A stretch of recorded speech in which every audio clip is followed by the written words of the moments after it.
that our better understanding of each other's perspective will result in a better alignment of your plans and our vision.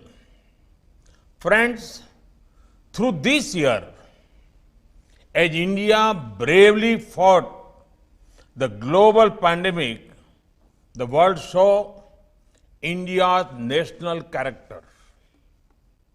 The world also saw India's true strength. It is successfully brought out traits that Indians are known for: a sense of responsibility, a spirit of compassion, national unity, the spark of innovation. India has shown remarkable resilience in this pandemic, be it fighting the virus or ensuring economic stability. This resilience is driven by the strength of our systems, support of our people, and stability of our policies. It is because of the strength of our systems that we could provide food grains to around 800 million people, money to 420 million people, and free cooking gas to around 80 million families. It is because of the support of the people who practice social distancing and wearing of masks that India has given such a strong fight to the virus. It is because of the stability of our policies that India has emerged as one of the world's preferred investment destinations. Friends, we are building a new India which is free of old practices. Today, India is changing and for the better. From fiscal responsibility to fiscal prudence, from high inflation to low inflation, from reckless lending creating non-performing assets to merit-based lending, from infrastructure deficit to infrastructure surplus, from mismanaged urban growth to holistic and balanced growth, and from physical to digital infrastructure. Friends, India's quest to become Atmanirbhar is not just a vision but a well-planned economic strategy. A strategy that aims to use the capabilities of our businesses and skills of our workers to make India into a global manufacturing powerhouse. A strategy that aims to use our strength in technology to become the global center for innovations. A strategy that aims to contribute to global development using our immense human resources and their talents. Friends, today investors are moving towards companies which have a high environmental, social, and governance score. India already has systems and companies which rank high on this. India believes in following the path of growth with equal focus on ESG. Friends, India offers you democracy, demography, demand, as well as diversity, such as our diversity that you get multiple markets within one market. This comes with multiple pocket size and multiple preferences. This comes with multiple weathers and multiple levels of development. This diversity also comes with open minds and open markets in a democratic, inclusive, and law-abiding system. Friends, I'm aware that I'm addressing some of the best financial brains, the ones who can convert new areas of innovation and growth into sustainable business propositions.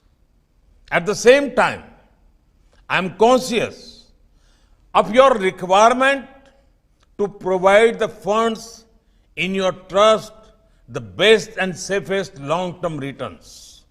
Therefore, friends, I would like to emphasize that our approach is of finding long-term and sustainable solutions for issues.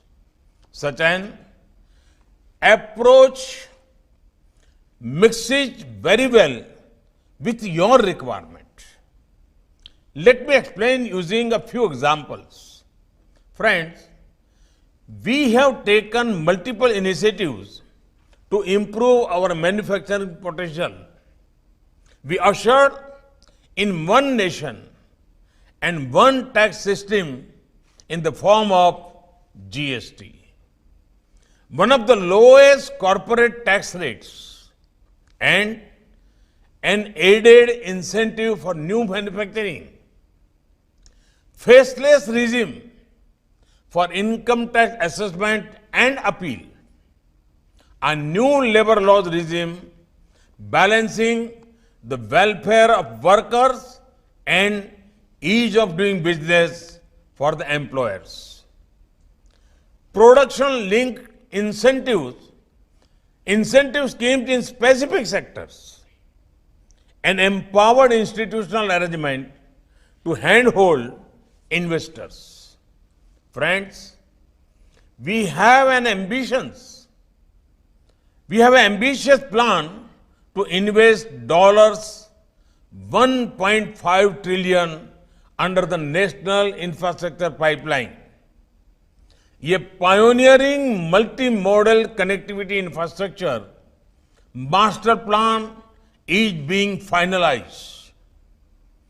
India has embarked on a massive infrastructure building spree of highways, railways, metros, waterways, airports across the country.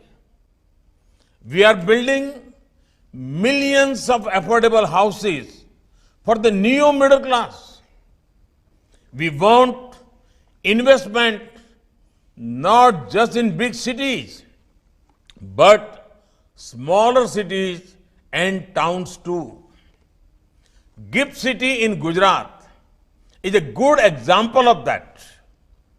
We are implementing mission mode schemes for development of such cities.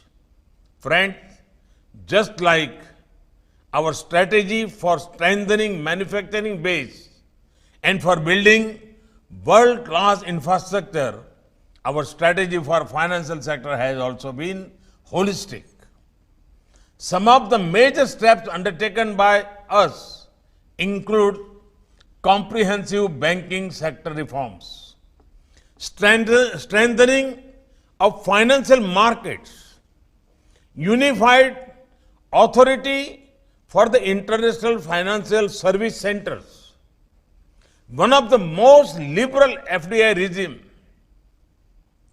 a benign tax regime for foreign capital, suitable policy regime for investment vehicles like infrastructure investment trust and real estate investment trust, implementation of insolvency and bankruptcy code, financial empowerment through direct benefit transfer and fintech-based payment system like RuPay cards and Beam UPI. Friends, initiatives around innovation and digital have always been at the center of government policies and reform. We have one of the largest number of startups and unicorns in the world.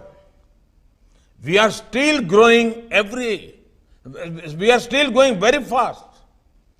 The growth rate in 2019 translates into an average of 2 to 3 startups getting set up every day. Friends, our government has taken various steps to enable private enterprise to flourish. Strategic disinvestment and monetization of assets on a scale not been before.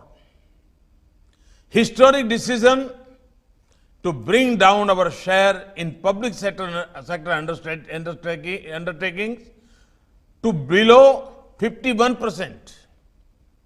Policy regime for private participation in new sectors like coal, space, atomic energy, railways, civil aviation, and defense.